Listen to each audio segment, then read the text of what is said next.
Today we're attempting a journey that's probably the most intimate and frankly the most bizarre one possible. I think that's a fair description. We're taking a look inside the only truly limitless world that we possess, the one we enter every single night when we go to sleep. We are talking about lucid dreaming. Yes, that specific moment Yep. where you realize you're dreaming and you can seize control of the script. And it's so much more than just a cool party trick or some kind of novelty. For thousands of years, you see this across different cultures. Right.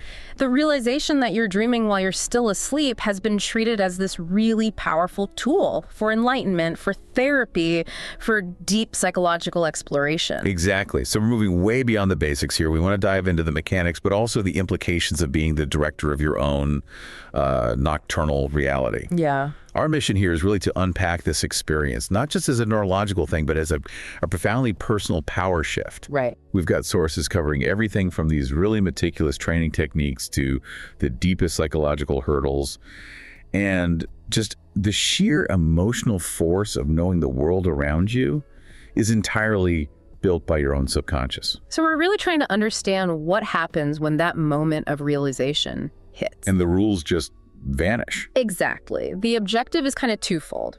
First, to understand the precise methods you need to reliably get to that lucid state. Okay. And second, to explore the practical real-world uses and, the philosophical boundaries that this level of freedom brings up. We're going from being a passive passenger in our own heads to being the active architect of the experience. So let's just jump right in. Let's forget the techniques for a second. Let's start right there at the threshold of awareness. Yeah. What does it actually feel like when that veil lifts? Well, if you really focus on the sensory experience of it was a first lucid dream, the big takeaway is that it's not this gradual dawning. It's more like a profound, instantaneous click, a cognitive shift. Like a switch being flipped. Exactly. And people often describe it as the world suddenly becoming hyper-real, almost more vivid than waking life. See, that's what I find so counterintuitive. Yeah. Why would a reality your brain is just making up feel more real? It's a great question. It's because in a normal dream, that critical part of your brain, the prefrontal cortex. The logic center. The logic center, yeah. It's mostly offline. You're just running on pure emotion, on the flow of the story. But when lucidity strikes, that part of the brain snaps back online. And it instantly overlays that high-level processing onto the dream's sensory input. So you're not just seeing a green sky anymore. You're consciously thinking, wait a minute, a green sky is completely absurd. But you're still seeing it. You're still seeing it, feeling it, hearing it. That combination of perfect clarity and total illogic is what makes the experience so profound. So that specific moment of realization is the pivot point. Like in an ordinary dream, you might be talking to a fish and your brain just goes with it. It's just a plot device. Yeah. But the lucid moment is when your brain goes, no, hold on. Fish don't talk. That violates the laws of physics. And furthermore, I'm the one making this fish talk. It's cognitive dissonance turned up to 11. It becomes this revolutionary experience. And the trigger is usually noticing what dreamers call a dream sign, something that's just inherently wrong. Like a clock face spinning backward. Or your reflection in a mirror isn't you. The second you notice that, the realization hits, and suddenly the limitations are just gone. And then comes that overwhelming feeling of control. I imagine the first thing most people try isn't some deep philosophical exploration. Oh, not at all. It's almost always about basic rule-breaking freedom. Right. Flying. Flying is the classic. The initial allure of lucidity is just exploring the space without any consequences. Once you bring that external logic in, you realize the dreamscape is built on your expectation, not on physics. So gravity works because you expect it to. It works because you expect it to. But if you know you're dreaming, you can consciously overwrite that expectation. You can just decide it no longer applies to you. So it's not like getting on a plane. It's an act of pure will. You just decide the ground doesn't hold you anymore. Precisely. And that feeling of impossible physical feats like jumping off a skyscraper and just floating, it feels incredibly real. But beyond the physical stuff, people also explore social interactions. Oh, interesting. The freedom to have conversations or emotional encounters that would be, way too risky in waking life is a huge draw. That makes perfect sense. We walk around all day with so many inhibitions, social anxieties. Right. If you need to tell someone off or declare your profound love for someone or just stand up to an intimidating figure, doing it in a lucid dream has all of the emotional weight but none of the real-world fallout. You can explore behaviors without risk, without those moral obligations breathing down your neck. And that must lead to a really powerful, maybe even shocking, emotional effect when you wake up. Oh, absolutely. The vividness of that lucid dream is so total that when you open your eyes to the, comparatively muted, low-resolution reality of your bedroom, it's a jolt. It's more than just remembering a dream. It's remembering an entire, fully sensory, emotionally charged adventure where you were basically a god. Yes. And that residual feeling, that mental echo, it can make waking life feel a little bit flat or dull just for a little while. I can see that. But the feeling is often one of profound internal power. You've just experienced undeniable proof of your own mind's incredible creative capacity. And that awareness is what drives people. The realization is simple. If my mind can create a world this rich, what other limitations are just self-imposed? It sets the stage perfectly. If the feeling is that intoxicating and the freedom is that absolute, well, the next logical question is, how do I do this on purpose? And this is where we move from accidental discovery to disciplined routine.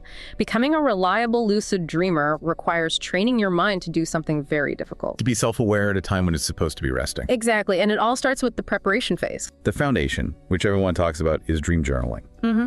But let's go a bit deeper than just, keeping a diary. How does writing down your dreams actually train your subconscious? It's a dual process, really. It's part documentation, part pattern analysis. The discipline has to be meticulous. Meaning you record the dream the instant you wake up. You write down everything, the emotional tone, specific objects, locations, people. But the mechanism that actually triggers lucidity is recognizing your personal dream signs. Okay, so what's the difference between just documenting and actually recognizing patterns? Great question. Documentation is just the raw data. Pattern recognition is when you analyze that data to find the recurring anomalies that are specific to your dream world.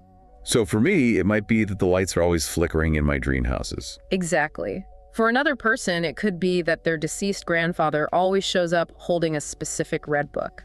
These are your unique personal indicators that you're not in Kansas anymore. You're essentially creating a personalized instruction manual for your subconscious. That's a perfect way to put it. You're creating a cheat sheet.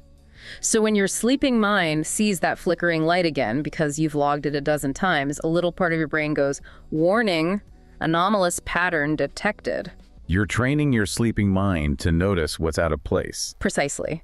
By training the conscious mind to hunt for these patterns when you're awake, you dramatically increase the chances that the sleeping mind will flag them during the dream itself. Okay, so that's the passive analytical side.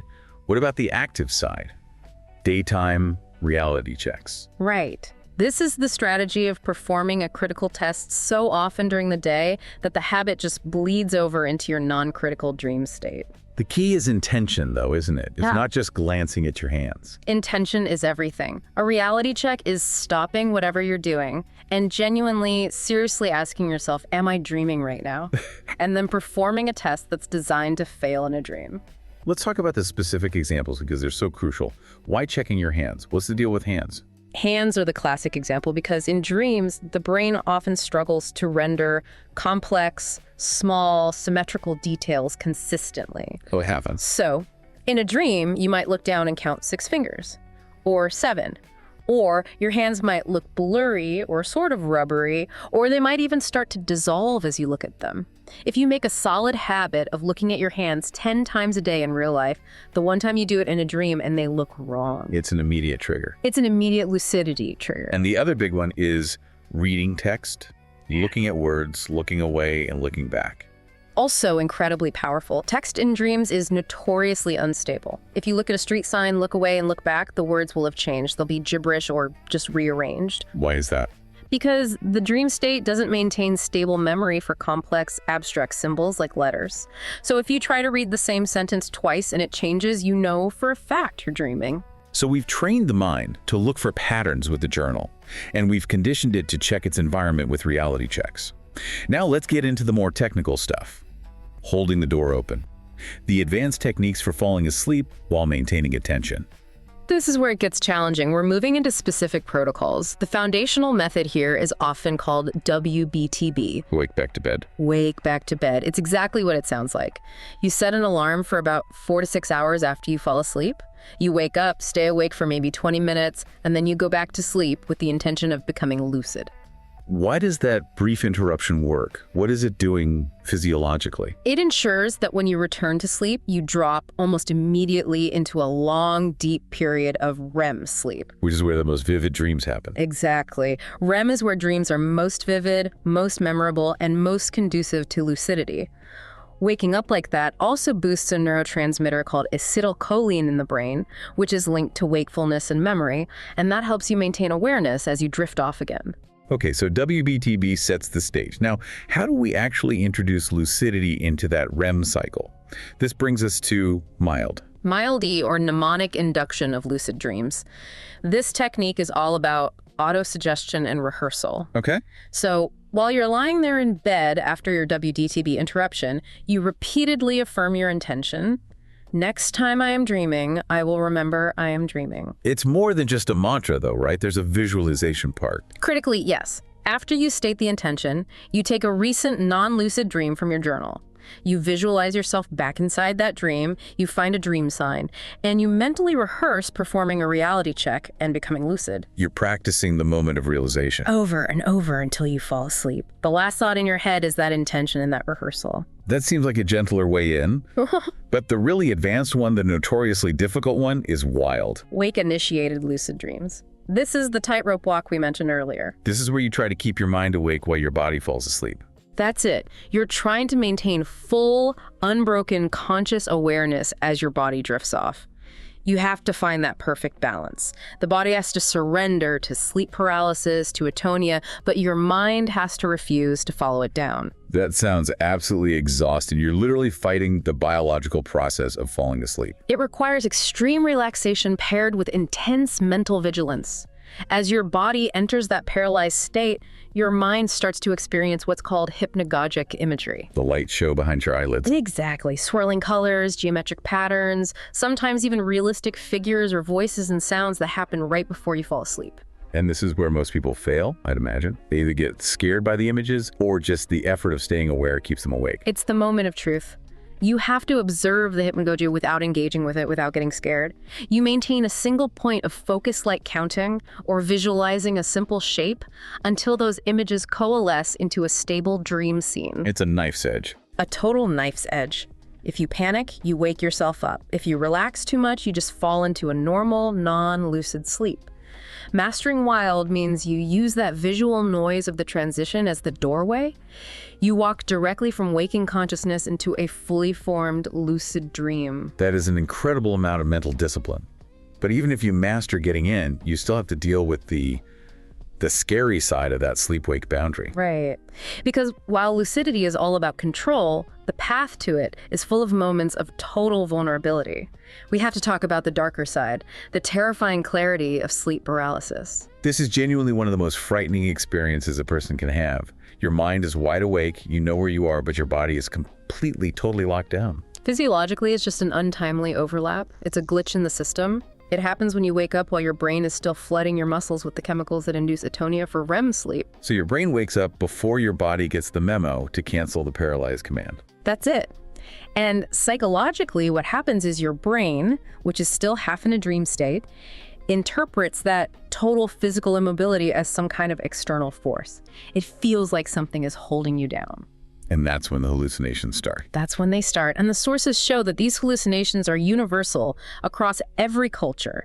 The sense of an intruder in the room. The feeling of pressure on your chest. That crushing weight. Auditory hallucinations like a roaring sound or buzzing. It's the brain's attempt to make sense of the complete lack of input from your body. It fills that sensory void with a threat. The terror is just compounded by the fact that you know you need to move, you need to scream, and you can't. So preserving calm when your body is completely unresponsive must be almost impossible. It's the absolute key, though. Panicking just reinforces the perceived threat. It spikes your adrenaline and makes the hallucinations even more vivid and terrifying. So what's the coping strategy? What do you do? The strategy that practitioners teach is completely counterintuitive. You surrender to it. You don't fight to move your arms or legs. You focus on something small instead, like wiggling a finger or a toe. Yes. You focus all of your mental effort on the tiniest, most distant extremity, a toe, the tip of your tongue, an eyelid. Sometimes that can send a small enough signal to the nervous system to start breaking the atonia without triggering the big alarm bells. But the main goal is cognitive. The main goal is to just remind yourself over and over, this is temporary. This is a physiological glitch. This isn't real. That detachment is vital. But let's shift into the dream itself. People encounter terrifying things even when they're lucid. Let's talk about nightmares as instruments. Right, so the common reaction when some creature reaches for you in a dream is to run. It's ingrained survival instinct. Of course. But in a lucid state, you have a choice. You can pivot. The crucial question is, what happens if I stop running and turn toward it?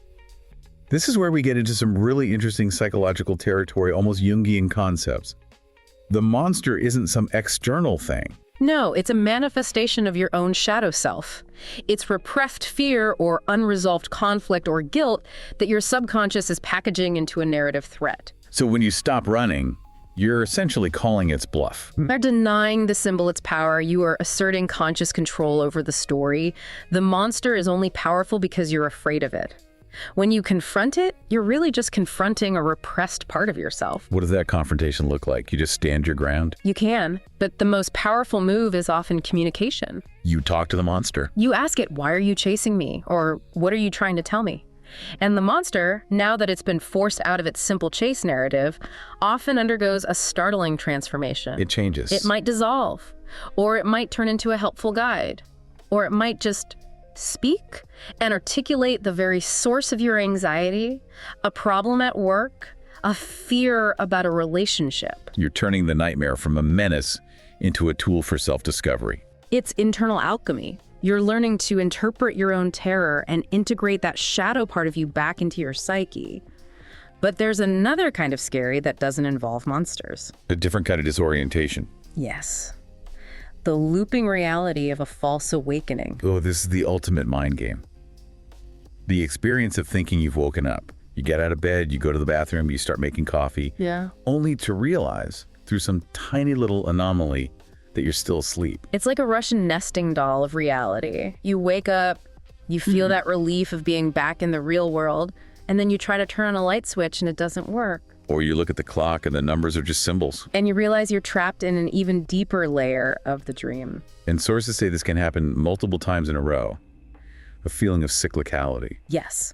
You might have a false awakening 4 or 5, sometimes 6 times. Each time, the dream perfectly mimics your bedroom, your house, only for the loop to repeat. And the disorientation just gets worse and worse. This phenomenon must seriously blur the line between what's a dream and what's real. It fundamentally shakes your confidence in your own perception. When you finally do wake up for real, you often have to perform multiple reality checks on your genuine environment just to convince yourself that you're truly awake. It's a powerful lesson in just how convincing your mind simulations can be. It turns the simple act of waking up into an existential puzzle. And once we get through that scary terrain, we realize the dream is so much more than a playground. It's a sophisticated workshop for our waking lives. We have to start with the core psychological function of dreams, even non-lucid ones. The subconscious interpreter. It's always working. At its foundation, the brain is just trying to organize the chaos of daily life. Dreams are the stories the brain imposes on the random firing of neurons during REM sleep, trying to make sense of the day's input. Right, it's processing events. If you had a really tense argument, the dream might not replay the conversation verbatim. No, it'll present a symbolic narrative. You're trying to navigate a narrow canyon, or your car is stuck on the steep hill. It's a metaphor for the feeling. And the emotional discharge is a huge part of that. It's key. Dreams let us feel emotions we might have pushed down while we were awake. If you're dealing with overwhelming grief, the dream can be a safe place to just release floods of tears or rage, all attached to a symbolic story. You wake up having processed some of that emotional energy. It's a pressure valve. And that structural work, that emotional release, is what allows for real-world breakthroughs, problem solving. The subconscious operates without the constraints of linear, logical thought that can hamstring us during the day. While your conscious mind is stuck on a step-by-step approach, the sleeping mind is free to just mash together totally disparate ideas and data points in new ways. We have some amazing historical examples of this. The chemist Friedrich Kekule, who was struggling for years to figure out the structure of the benzene molecule. A classic case. He famously reported falling asleep and dreaming of a snake eating its own tail, the Ouroboros symbol. And he woke up and realized the structure wasn't a line, it was a closed ring. That image, generated by his subconscious, provided the answer to a massive scientific problem. Or Robert Louis Stevenson, who said the entire plot for the strange case of Dr. Jekyll and Mr. Hyde came to him in a detailed nightmare. These stories all point to the same thing. The subconscious is doing heavy-duty problem-solving while the conscious mind rests. It's not magic, it's just massive parallel processing without the usual filters. And lucidity allows you to direct that processing. Exactly. You can pose a specific problem to yourself before you go to sleep and enter the dream with the intention of finding the solution. So if the dream is a workshop for ideas, it's also a perfect rehearsal space for reality. This is where the control from lucidity becomes so practical.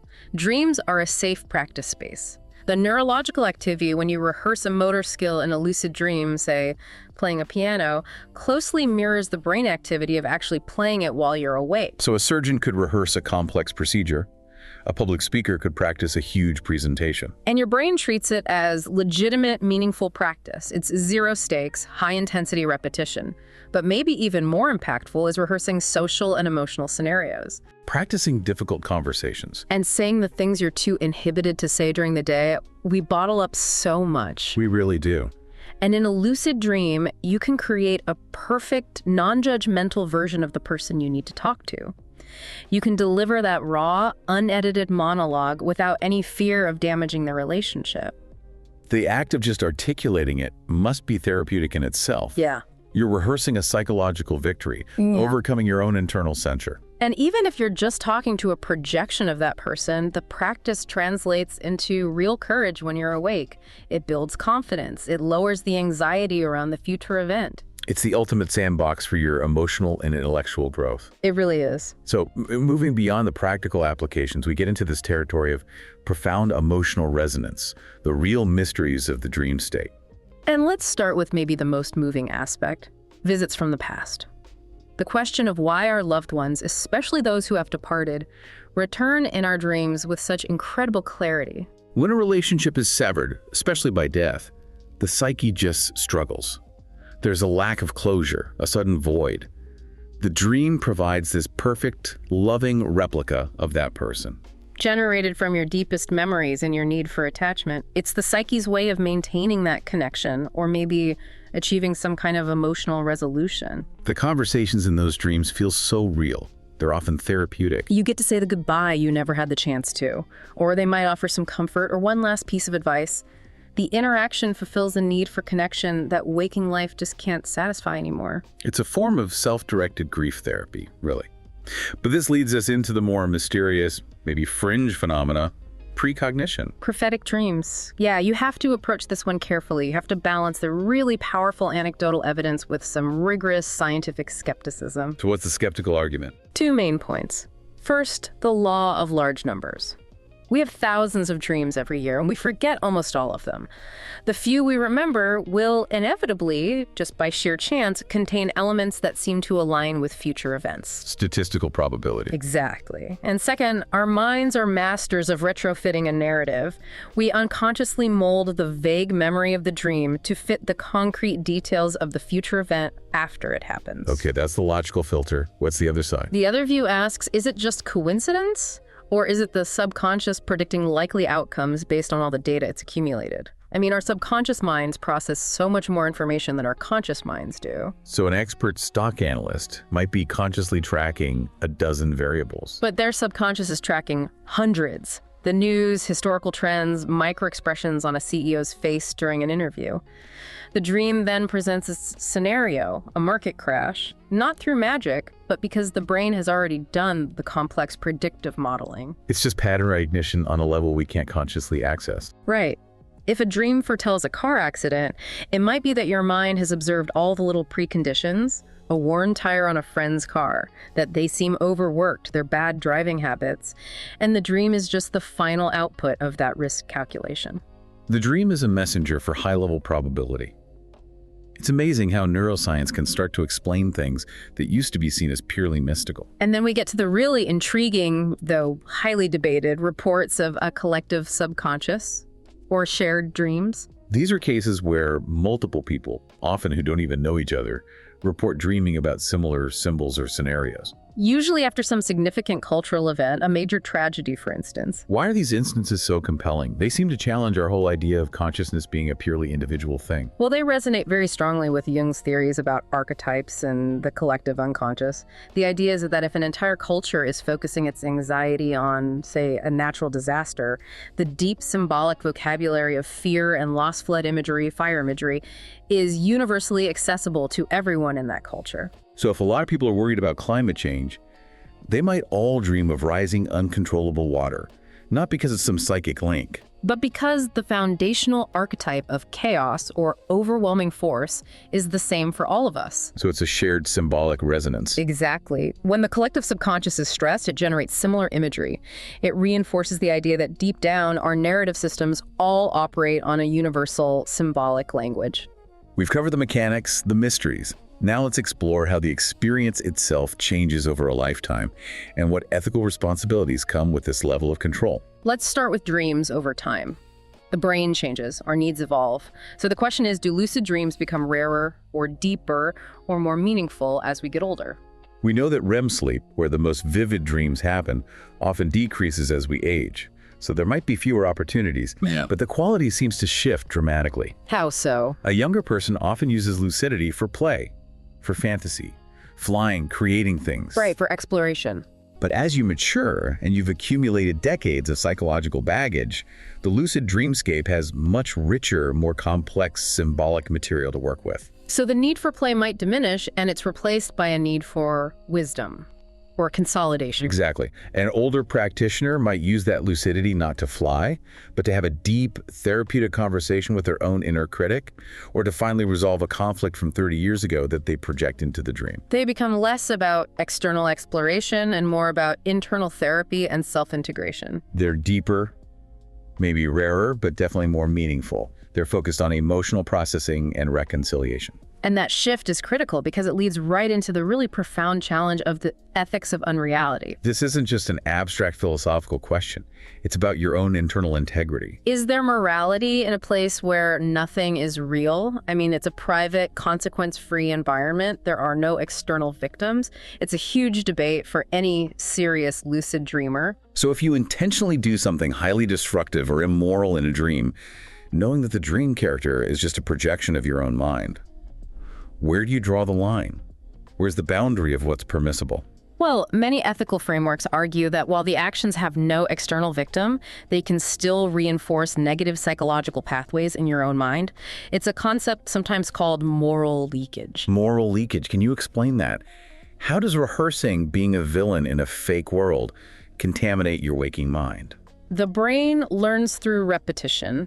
Every single time you consciously choose a violent or deceptive or selfish action, you are strengthening those neural pathways. It doesn't matter that the result is simulated. You're normalizing that behavior within your own subconscious framework. Yes. If you practice disregarding social contracts and acting on your worst impulses, you begin to erode the internal inhibitions that stop you from doing those things when you're awake.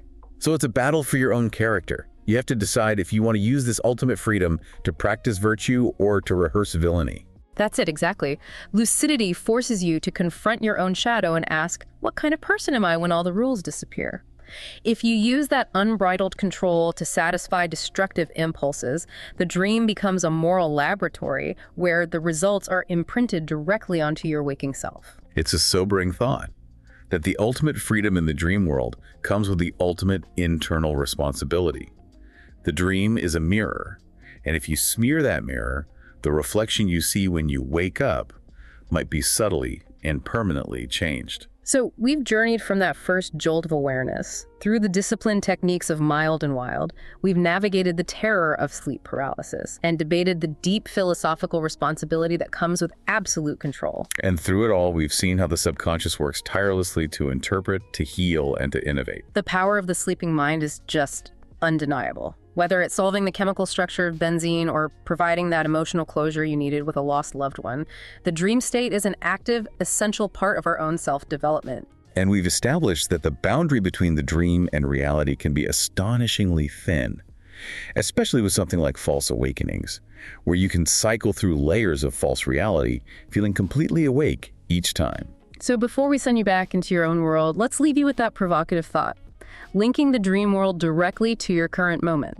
If your mind is capable of creating such utterly convincing simulations, deceiving you with multiple awakenings, how confident are you right now in the reality you perceive? That's the real challenge of lucidity. It makes you question perception itself. So try this before the end of your day. Just stop what you're doing, look very closely at your surroundings, look at your hands, and ask yourself with genuine, critical intent. Am I dreaming? You never know what that momentary break in the pattern might reveal about the scripts we all live by. Thank you for joining us on this deep dive into the inner architecture of the mind.